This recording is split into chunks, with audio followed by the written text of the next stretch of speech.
নমস্কার বন্ধুরা, আমি মৌটুসি হোমকুক মৌটুসিতে সবাইকে অনেক অনেক ভালোবাসা স্বাগত জানিয়ে আরও একটি রান্না নিয়ে চলে আসলাম আপনাদের সামনে। আজকে বানাবো বাঙালির পরিচিত একটি রান্না, সেটা হচ্ছে আলুর তরকারি বা আলুর চচ্চড়ি। আলুর চচ্চড়ি বলবো না, এটা আলুর তরকারি বলবো, একটু অন্যরকম করে বানাবো। তার জন্য আমি এখানে বড় সাইজে 3টে আলু বেশ বড় বড় করে কেটে নিয়েছি। দেখুন সাইজটা কিন্তু অনেক বড় করে কেটেছি। আর এখানে নিয়েছি 2টো বড় বড় টমেটো, আর নিয়েছি 3 থেকে 4টে কাঁচা লঙ্কা চেরা, আর নিয়েছি গোটা জিরে ফোড়নের জন্য আর একটা শুকনো লঙ্কা ভেঙে নিয়েছি। এবারে গ্যাস ওভেনে একটা কড়াই বসিয়ে দিয়েছি। কড়াইতে দিয়ে দিয়েছি সর্ষের তেল 2 টেবিল চামচ, আর দিয়ে দিলাম গোটা জিরে আর একটা শুকনো লঙ্কা ভেঙে ফোড়নটা একটু ভেজে নিয়ে এর মধ্যে দিয়ে দেবো আমি কেটে ধুয়ে রাখা আলুর টুকরোগুলো। হাই ফ্লেমে আলুগুলোকে খুব ভালো করে ভেজে নেব। আলুগুলো যে আমি কতটা বড় বড় করে কেটেছি সেটা দেখেই বুঝতে পারছেন। সাধারণত আলু চচ্চড়িতে আমরা ছোটো ছোটো করে আলু কেটে দিই, এখানে কিন্তু বেশ বড় বড় করে কেটেছি। এইভাবে আলুর তরকারিটা বানালে খুব ভালো লাগবে। আলুটা কিন্তু খুব ভালো করে ভেজে নিতে হবে প্রথমে। আর আমি এখনও নুন বা হলুদ কিছুই ব্যবহার করিনি। তো আলুটা ভাজতে ভাজতে আলুর মধ্যে একটা সুন্দর রঙ চলে এসছে। এই সময় দিয়ে দিলাম আমি আগে থেকে কেটে রাখা টমেটোর টুকরোগুলো আর কাঁচা লঙ্কাগুলো দিয়ে দিলাম।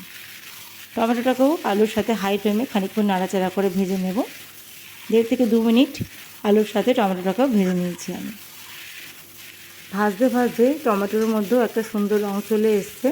আর এই সময় আমি দিয়ে দেবো এখন স্বাদ মতো নুন আর পরিমাণ মতন হলুদ গুঁড়ো। নুনটা দিলে টমেটোটা খুব তাড়াতাড়ি গলে যাবে। আলুটা কিন্তু দেখুন খুব সুন্দর করে ভেজে নিয়েছি, আলুর মধ্যে সুন্দর কালার চলে এসছে। আর এই তরকারিতে টমেটোর পরিমাণটা একটু বেশিই দিতে হবে, তাহলেই খেতে ভালো লাগবে। আমি বড় সাইজে 2টো টমেটো দিয়েছি এখানে। নুন আর হলুদ দিয়ে আবারও হাই ফ্লেমে নাড়াচাড়া করে খানিকক্ষণ ভেজে নেব। এই 1.5 থেকে 2 মিনিট মতন হাই ফ্লেমে রান্না করে নেব। এই পর্যায়ে আমি দিয়ে দেব হাফ চা চামচ জিরে গুঁড়ো। অবশ্যই করে একটু জিরে গুঁড়ো দেবেন, তাতে কিন্তু স্বাদটা বেশ ভালো হবে। জিরে গুঁড়োটা দিয়ে সব কিছু ভালোভাবে আবারও মিশিয়ে নেব। যেহেতু নুন দেওয়া হয়ে গেছে, টমেটোটা কিন্তু বেশ নরম হয়ে গেছে। জিরে গুঁড়ো দেওয়ার পরও আবারও কিছুক্ষণ সব কিছু নাড়াচাড়া করে ভেজে নেব। আর এখন আমি দিয়ে দেব জল। এখানে জলের পরিমাণটা একটু বেশিই দেব, তার কারণ একটু ঝোলঝোল হবে তরকারিটা। আর আলুটাও যেহেতু বড় করে কেটেছি, আলুটা সেদ্ধ হতেও সময় লাগবে, সেই জন্য জলের পরিমাণটা আমি বেশিই দেবো একটু। তো আপনারা আপনাদের প্রয়োজন মতো জল দেবেন। যদি একেবারে শুকনো শুকনো খেতে চান তাহলে জলটা কম দেবেন। আমি এখানে ঝোলঝোল করবো তরকারি, সেই জন্য জলটা একটু বেশি দিলাম। তো এবার সব কিছু ভালোভাবে মিশিয়ে নিচ্ছি।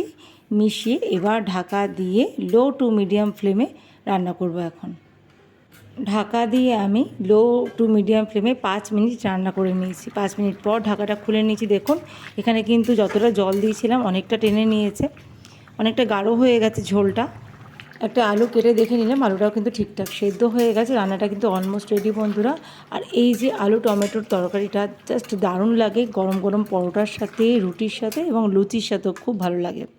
মাঝে মধ্যেই আমি ডিনারে অথবা ব্রেকফাস্টে রুটি খাওয়ার তরকারি হিসাবে আলু টমেটো দিয়ে এরকম একটা সুস্বাদু তরকারি বানিয়ে নিই, যেটা খেতে আমাদের ঘরে সবাই খুব ভালোবাসে। তো আপনারাও সবসময় একঘেয়ে আলু চচ্চড়ি না বানিয়ে আলু টমেটো দিয়ে এইভাবে একটা তরকারি বানিয়ে দেখবেন। আশা করি আপনাদের খুব পছন্দ হবে তরকারিটা। আর খুব চটজলদি রান্নাটা হয়ে যায়, রান্না করতে খুব একটা বেশি সময় লাগে না। আর বাচ্চা থেকে বড় সবার খুব পছন্দ হবে এই তরকারিটা। আজকের রেসিপিটা কেমন লাগলো অবশ্যই কমেন্ট বক্সে সেটা লিখে জানাতে ভুলবেন না বন্ধুরা। আর ভিডিওটা ভালো লাগলে একটা লাইক দিয়ে যাবেন।